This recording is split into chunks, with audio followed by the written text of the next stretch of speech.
Hi. As ever, I will give it the prerequisite couple of minutes for people to join it just to make sure that this works, because last time I did a lot of talking and then realised nobody could hear me, and to be honest that was where all my zingers were, so I was quite sad. Good news. Normally I do a bit of preamble and it is incredibly excruciatingly awkward, but Seann has worked out how to request to view my video because he's amazing. So without further ado, let's get him in.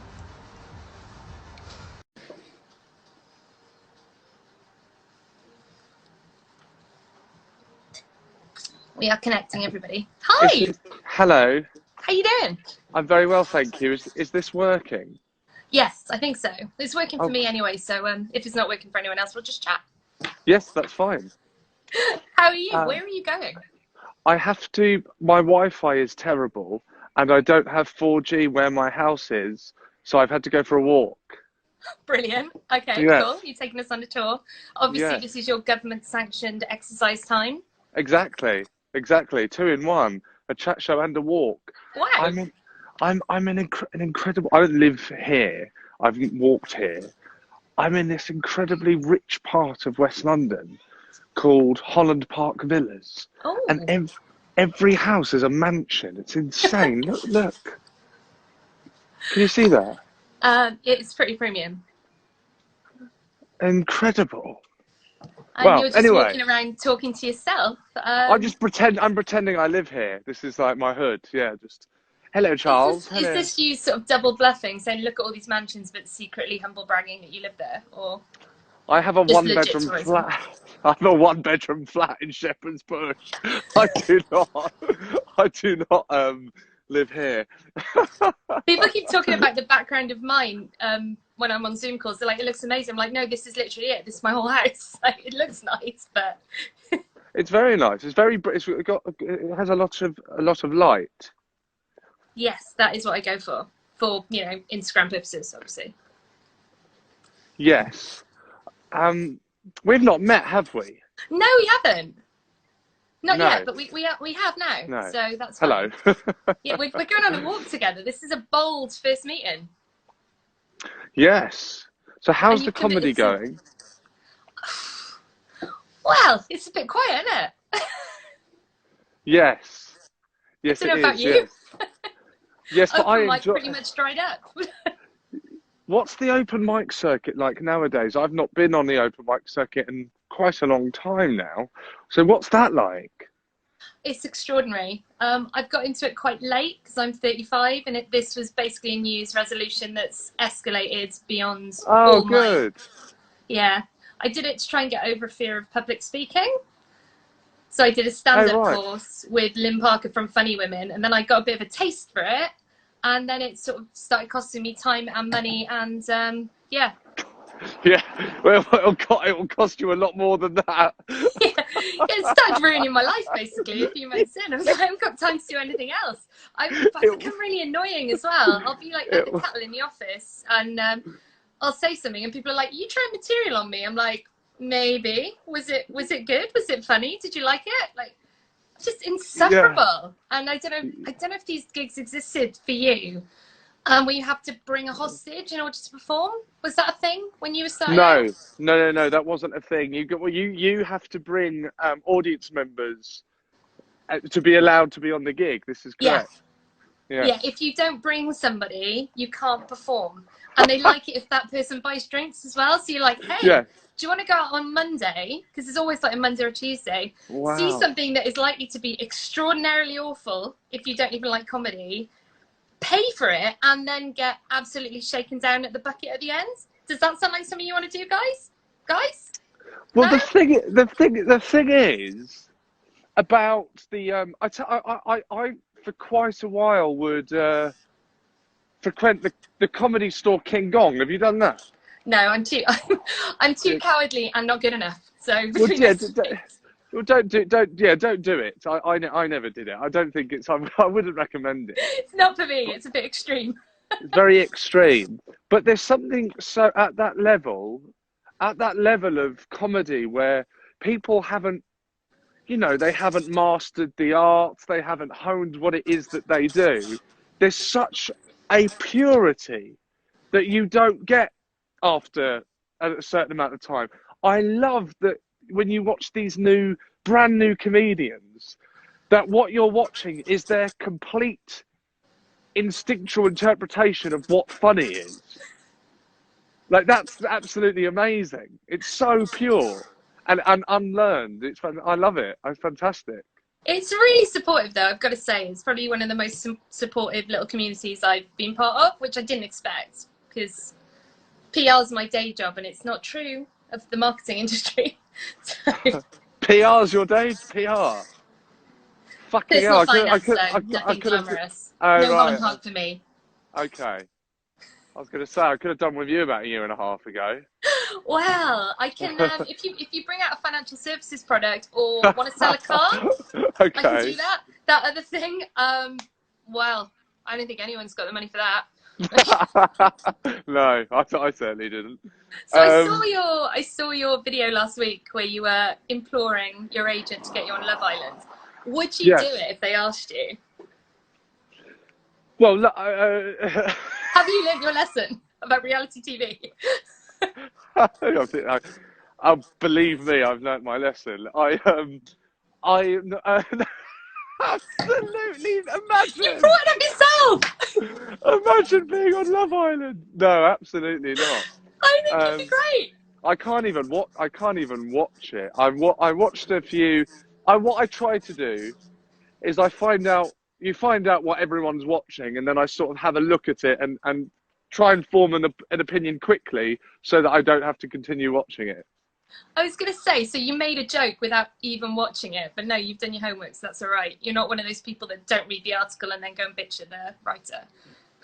I mean, No. you are right. Your assertion would have been correct. It is terrible, but it's quite low. I understand it's people enjoying themselves, but I think that the idea of it is quite.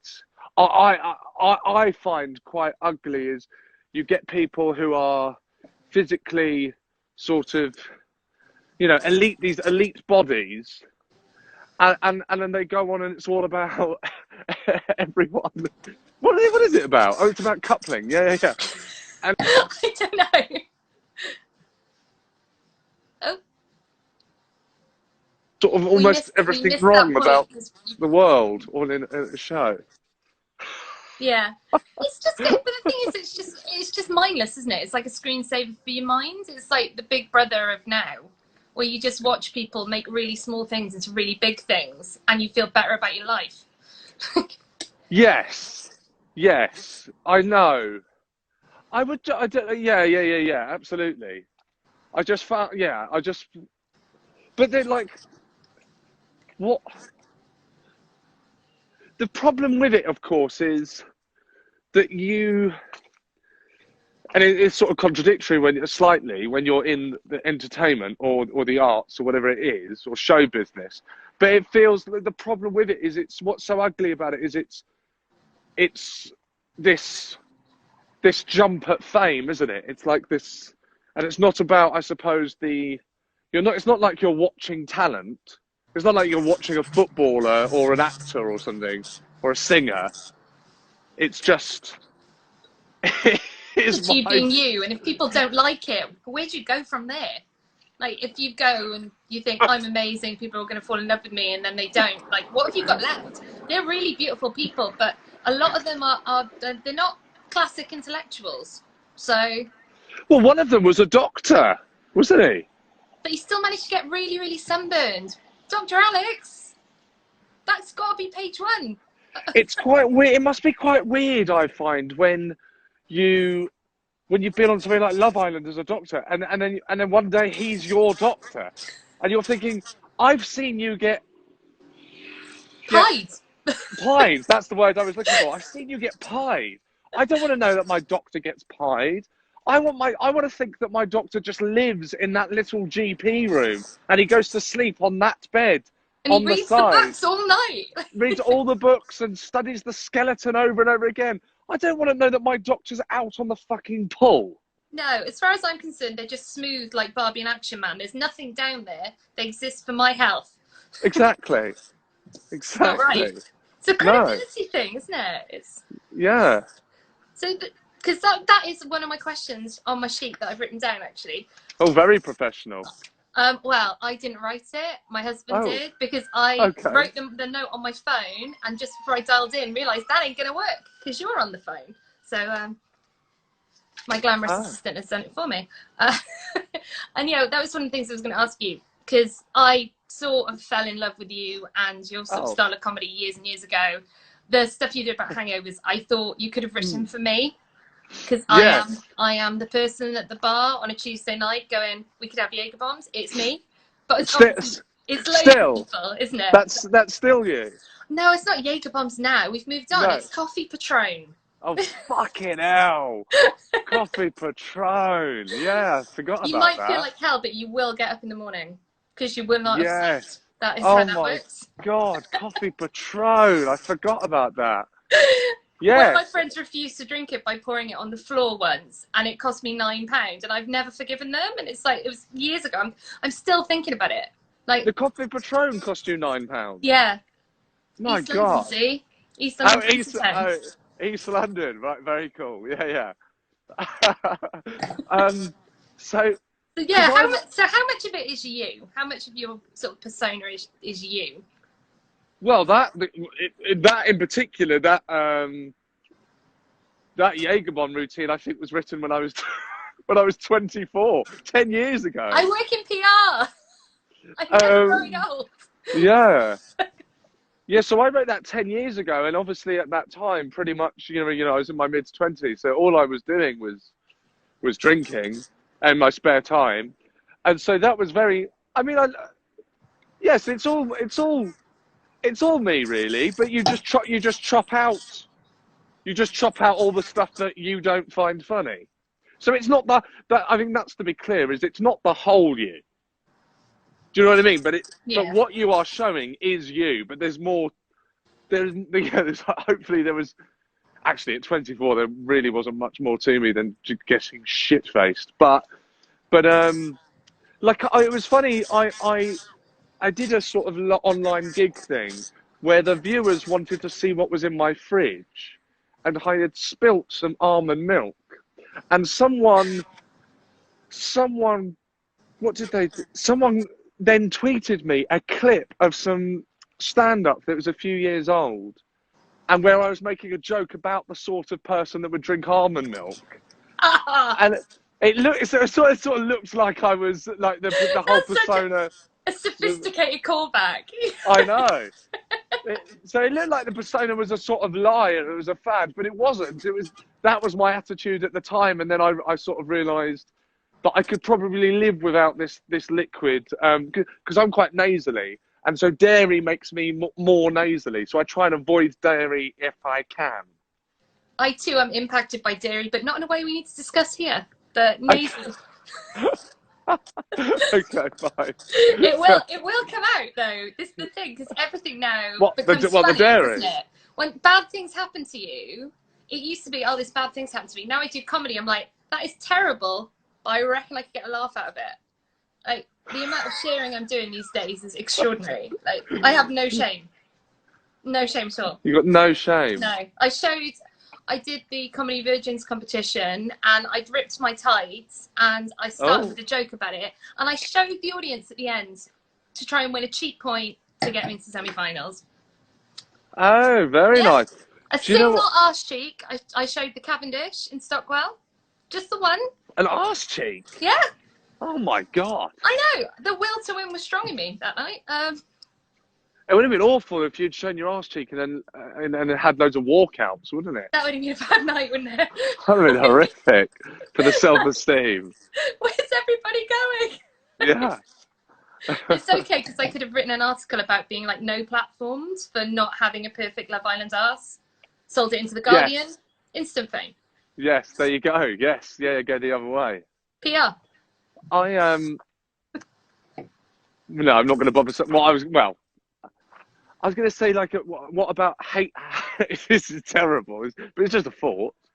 Hate Island, where people are put onto an island and they hate each other. Isn't that X on the Beach?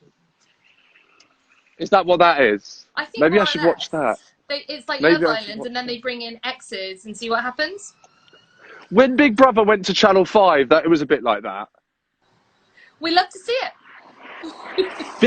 When Big Brother moved to Channel 5, it sort of got a second life for a bit. It was incredible. Yeah, I was obsessed with it for a while. I was like coming home and Yeah, watching it after work. It's so easy to do. I was, yeah. yeah, it was like Sam Fayers and Ollie Lott from Made in Chelsea, and they had what I thought was like a really beautiful courtly love, but actually Ollie was gay. Very different Oh, to what I thought it was in my head. I was like, oh, this is lovely. She's courting her old school. No, just not interested in her sexually. But they got a lot of coverage. I bought in. It's here you amazing. go.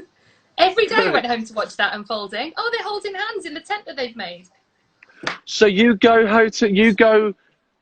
big telly watcher. You go No, home for the program. no, that was No, that was a unique no. situation. Unless I don't watch live TV, unless I've got FOMO and I know people will be talking about it and I want to be joining in. That's the only time I watch live TV. So what are you watching to get yourself through this? It's like a mix of things. It's like I have to pay attention to what I think I'll be able to follow and won't stress me out. So I'm watching a lot of repeats of stuff. Like Brooklyn Nine-Nine I watch a lot of. Just because it's so nice. It's nice to Oh, live in their little universe. Shafi But also Kasauli's really always horrible tweeting about that. crime as She well. bloody Oh, okay. I'm such a white Right. woman. I'm so into crime. I'm like, yeah, murders. Hook it to my veins. I do What do have you other mean? unique What does that mean? characteristics that aren't I'm a white. cliche. But, What hmm? does what does that mean? I'm a white woman. What? That I love. It's a thing at the moment, isn't it? We're all listening to and making all these podcasts about true crime. What white people are. No, specifically women. And Oh, I went to a podcast recording and it was all women who look like me, like oh, listening I to see. details of horrific crimes. Right, right, right. I didn't realise. Okay, It's a cliche cool. thing for me to be doing, but I can't stop. Right. Oh, I didn't realise that was a cliche. Yeah. Right. Okay, you can see why I was confused now. Well, and not being a woman, maybe you're not into true crime with everybody else. Yeah. Yeah. You should look into it. We've got a lot of time on our hands. Yes, we do. We do. Actually, this is real. I'm 34, and today I don't think I'm going to continue this, but I thought I would start watching the animations, the Star Wars Clone Wars, like the television series for